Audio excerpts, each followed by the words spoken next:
Update sa lagay at sitwasyon sa Baganga, Davao Oriental matapos ang malakas na lindol noong Biyernes. Ating alamin kasama si Baganga, Davao Oriental Mayor Larry Taya. Mayor, magandang tanghali po. Magandang tanghali po, sir. Sir, una po sa lahat, kamusta po ang sitwasyon sa inyong munisipalidad? Ano po yung epekto ngayon na nararamdaman yung aftershock sa lalawigan? Ang mga tao po namin dito medyo nagka-traumatic na sa nangyari ng Dublit earthquake. Yung sa 9 o'clock, 9:43, I think that's 7.6 dito sa epicenter na malapit sa Baganga. Then at evening at 7 p.m. On the same day, mayroong tumama din ng mga 6.8.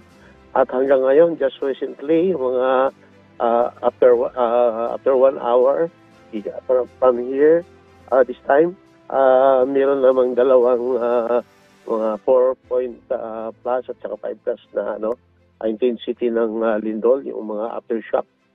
Medyo ang mga tao dito hindi pa parang hindi pa naka-move on dahil palagi pa rin yung aftershock sa amin. Okay. Yan po. Mayor, sa inyong naging assessment, kamusta po ang kalagayan po ng mga pangunahing daan o kalsada? May mga lugar po ba din po bang hindi madadaanan po sa ngayon? So far, wala namang ganong nangyari dito sa amin as far as National Road is concerned. From Davao City, Brea, Mati, okay naman yung National Road. And then there is also a road connecting our municipality from Compostela Valley, maayos naman din. Except sa minor cracks sa mga yung mga bridge, which is passable pa man din. Yun lang po ang sitwasyon dito. Kamusta naman po, Mayor, yung supply ng kuryente at saka yung mga linya ng komunikasyon, lalo na po doon sa mga naapektuhang lugar sa inyong munisipalidad? So far, na-restore naman yung kuryente namin, except na yung cooperative namin dito may konting brownout, which is regularly affecting our energization dito sa Baganga or Davao Oriental. Pero maliban dyan, medyo yung kuryente dito, wala namang masyadong epekto sa earthquake. Okay. Mayor, sa ngayon po, ilan na po ang mga naitalang injuries o casualties sa inyong lungsod? At may mga naitala po bang nawawala? Wala namang reported death related to the yung earthquake. Pero merong na hospital na more than 30 with minor injuries. At saka may nawawalan din ng mga bahay, yung more than 200 na totally damaged, at saka yung mga partially damaged dito na more than 7,000. We still continue assessing the infrastructure, I think, of the earthquake. Sa ngayon, ang DPWH ay umiikot sa barangays in order to determine the affected structures, especially government structures po. Mayor, ilan po sa mga kababayan ninyo ang nananatili ngayon sa evacuation center at kamusta po ang kondisyon nila at kamusta rin po yung supply ng kanilang mga pangangailangan doon? Yung evacuation center, nagbalikan na po sila sa kanya-kanyang mga bahay at kami po ay nakapaghatid na po ng mga supplies sa mga barangays na medyo apektado. As of yesterday, naka-deliver na po kami ng more than 3,000 packs. At saka may coming pa po from DSWD region ng mga 5,000 packs, which is we are still waiting pagdating dito ngayong araw na to. I-deliver namin sa 50 barangays. Okay. Mayor, hingi na din po kami ng datos sa assessment ninyo sa mga coastal areas. Kamusta na po ba ito sa ngayon? Actually, yung coastal areas namin sa municipality of Baganga, 11 barangays po yun. Apektado lahat yun, 11 barangays. Yun ang karamihan doon, yun ang nag-evacuate